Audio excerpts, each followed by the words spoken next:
Welcome back to Return to the Shadows. I'm Catherine McNamara. I'm Dominic Sherwood, and I'm going to stop hate Googling someone who didn't give me a part, and I'm going to focus on this. We're not talking about all of that. What we're talking about today, we have a very, very, very special deep dive for all of you today, the deepest of dives. Perhaps one of the people on the casting crew that the two of us are closest to and Mhm. spent the most time with throughout Mhm. this whole process, other than each other, obviously. Obviously. But today we have the one and only Simon Lewis, your Lordship Daylighter himself, Alberto Rosende. Yay! Woohoo! Woo! Alberto isn't here Is he yet. here? He's not here yet. God, after all that intro, he has the Man. audacity to be late. We could tell the him being late story whilst he's late, which would be quite funny. What story is that, Dom? Do you not remember this? Or you do I remember mean, and you're just making me say it? No, I don't know which story you're thinking of. I'll tell it. So, as we've mentioned before, we all ended up living in fairly close proximity to each other. So, when they would pick us up, they would often start at me, who was the northmost apartment, and then come down and pick everyone up on the way. And Alberto was always late, not by much, just by like sort of 5 minutes, but he was always late. To the point where, when he was on time, he was given candy on set. Yes, that's Bibbs, true. our base camp PA, would reward him for being on time by giving him candy. And I was like, excuse me, question mark, always on time. I'm always on time. Where's my candy? That doesn't seem super fair. What's going on there? You know what? You just got Vib's undying love and affection, as did the rest of us that were on time. Yeah. Actually, I would love to see if we can reach out to Vibs. I hear from her occasionally and get her on the show. Because Vibs, lovely Vibooty, was our trailer third AD. And for those of you who aren't familiar with film and television sets, there's often what we call base camp, where hair and makeup and all of our dressing rooms, which are usually trailers on a show like Shadowhunters, and we all sort of convene in the morning. And Vibs is in charge of making sure we get where we need to go and we get through all of the processing and everything else. And without Vibs, the show would not have happened. We would all have fallen apart. I mean, she really, truly took care of us and was largely responsible for the majority of our mental sanity throughout the entire show. What else do we know about Alberto? What else can we brag about? This is something we always used to give Alberto a bit of trouble for, is this was one of his first professional jobs after university. We should talk to him about this as well, yeah, because it pissed me off. This pissed me off a lot. Because you, as an actor, 9 times out of 10, you don't just walk into like a lead role on something massive. Yeah, exactly. You think about people like, who's a good example? Dylan O'Brien's a great example, who he didn't just walk into Teen Wolf or to The Maze Runner with Kat. He built himself up, but the ones that you recognize him for are those two. So you assume that he has just jumped into these roles, and that wasn't the case. Unless you're Alberto Rosende, and it actually was the case. He left school early to join our show. He wasn't even finished with his schooling yet. To walk right on in. But, that's just our Alberto. Overachiever. Accidental he's overachiever. Still saved as Simon Lewis in my phone. I don't think I'm ever going to change it. Is he still Robocop in your phone? Yeah. There he is! Alberto! Oh, shit, I'm sideways? He's sideways. You are sideways, yeah. I mean, it's a good segue. I'm on my phone. You're on your phone? Yeah. You're upside down. Can you turn your phone the other way? You might have to turn it vertically. I think it told me not to do this. Oh! Be a rebel. There we go. Seems to be working. How does it sound? There you go. Sound great. I sound okay. Because I'll tell you guys, it was a whole thing. We were. I feel bad. I had to wake Tessa up to find these headphones. Oh, no. And she wasn't too happy. I've had similar tech issues with this same thing, for sure. Dude, you're back in LA? I'm back in LA, bro. Are you here? Yo, we're gonna have to get together. No, I'm here till Tuesday. How are we always ships passing in the night? Till Tuesday? Ships passing in the night. So called because it's the second day. I thought Sunday was the first day of the week. Isn't it? Oh, well. What? Is the first one? It's like the ace of days of the week. It can be a 2 or a ace. Well, biblically, when of the 7 days, the world was created in 7 days. Right. Sunday was the seventh day. You're right, Dom. Sunday was the seventh day. Okay, Sunday was the seventh day. Yeah, you're absolutely correct. So you call it the first day if you want, but you're just challenging the Lord. Well, I just like starting the first day off with the rest. Well, that's a place to start. We were just talking about that. Before you checked in, we were just talking about you being fucking late all the time. We thought there was a fun irony to the fact that, like, while he's not here at the appropriate time, we'll talk about how he's late. And he used to get given candy. Of course. Alberto, yo, why don't we dive in here and you go ahead and introduce yourself for the fine folks. Tell us a little bit about you, maybe a couple fun facts, a couple tidbits about the one and only Alberto Rosende. The irony about the one and only Alberto Rosende is, aren't you a third? That's true. Yes, I am.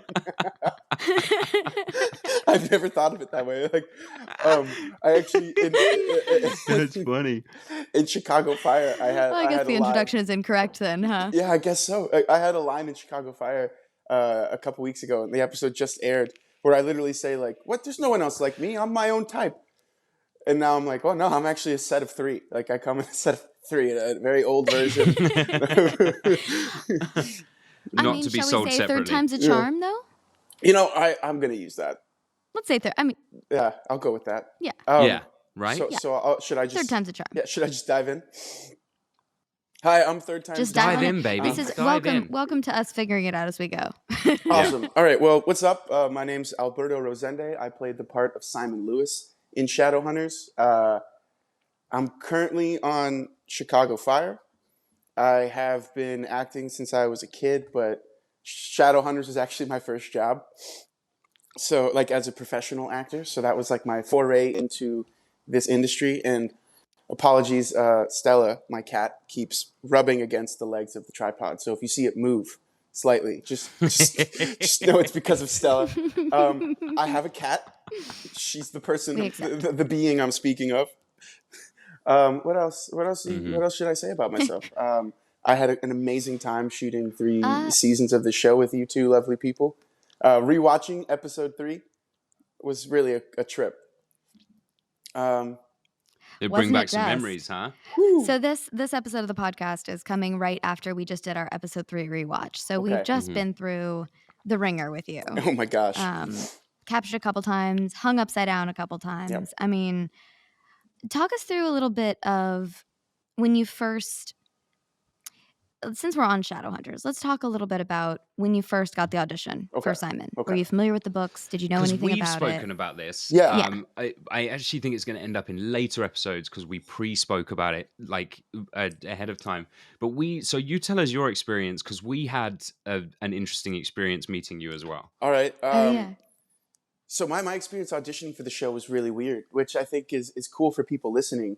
I don't think they understand, or some of them might not know the audition process. And like, it's literally, as you guys know, it's a long process. You don't just do the thing once and they're like, great, here's the job. It's like, I auditioned for Shadowhunters. Well, some of us do.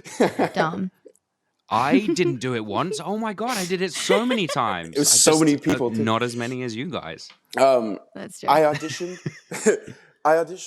Let's say that was that pilot season, and in the beginning of the pilot season, this audition had come through, and I went into a room in New York and auditioned. Nothing happened. Didn't hear anything. A couple weeks later, the audition came through again, and they were like, "By the way, they changed casting directors. You're going to send a tape in." I was like, "Oh, okay, cool."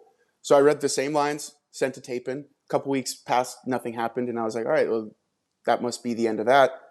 Then I got a tape again that I actually had to go into a room in New York, but in order to send a tape, which was weird. It wasn't like I did it. It wasn't a regular self-tape. I went into a casting office. That is weird. They did a tape and then sent it. And I was like, all right, cool. And that was, let's say like, by the time that happened, that was like March. And then I didn't hear anything all through April. Right. So I'm like, all right, as you guys know, if you don't hear anything for more than a week, you could probably just, part ways. It's gone. Forget about it. You're like, I get it. I'm gonna on to the next. I have too many other things to worry about. And then I was visiting my brother in Boston because I was like, I have nothing to do. I'm graduating college right now. I've auditioned what I've auditioned, so I'm just chilling. And then they said I got a call. Literally, we're at like a pregame with my brother's like college friends.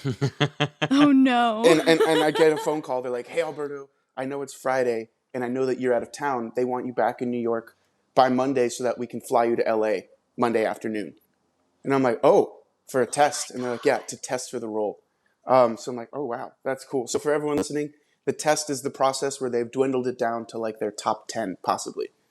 Maybe smaller, but they've dwindled it down where they're like, it's one of these guys. Yeah, not normally more than 10. Yeah. I think it was Around like 10 4. between, yeah, it's normally between Well, no more than 10, and they have to have at least 2 people to Right. test against yeah. each other. So Somewhere in between that number normally.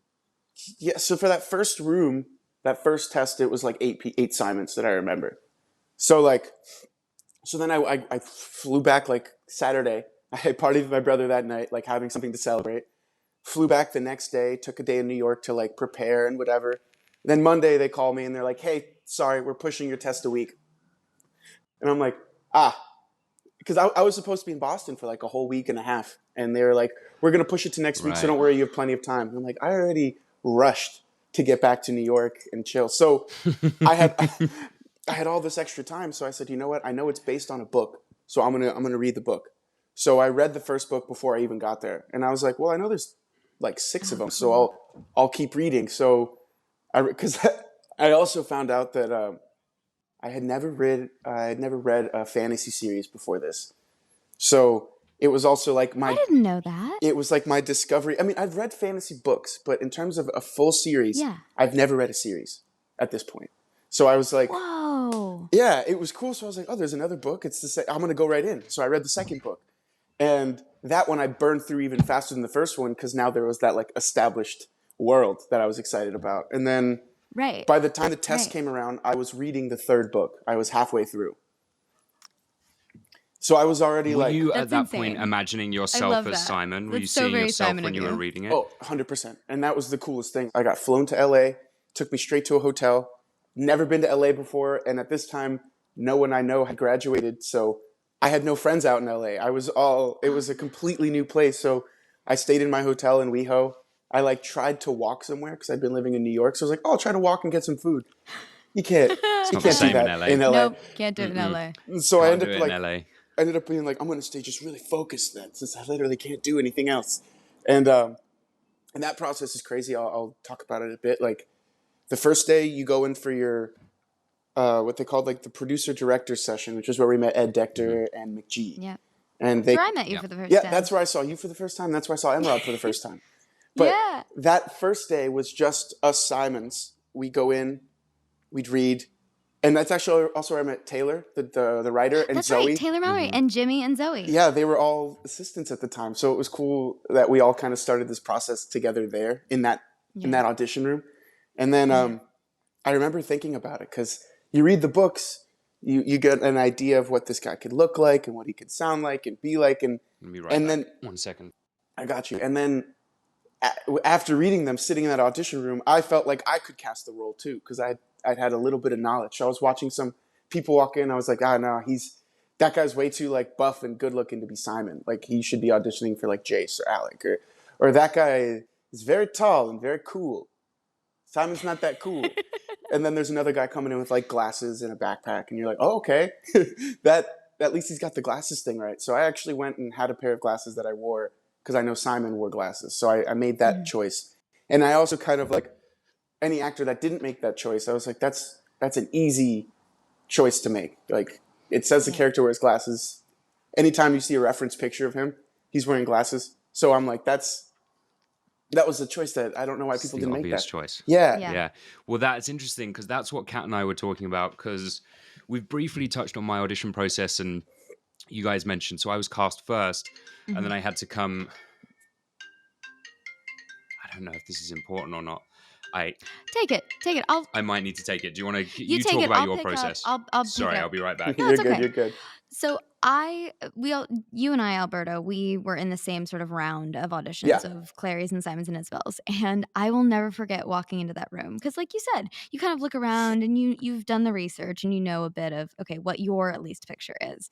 And I walked in and I looked around the room and Emerald wasn't there yet. But I saw a bunch of the Isabels and I'm like, okay. And I saw a couple other Clarys and I went, yeah, okay, that makes sense. And I looked at all the Simons and immediately clocked you and went, but the first thought in my head was, well, there's Simon Lewis from minute one. And I remember you were the only person who was keeping up with any kind of like banter or conversation or that was actually able to play while we were sitting and waiting and all of this. And I just instantly went, all right, well, if this guy doesn't get the part, then I don't know what I'm talking about.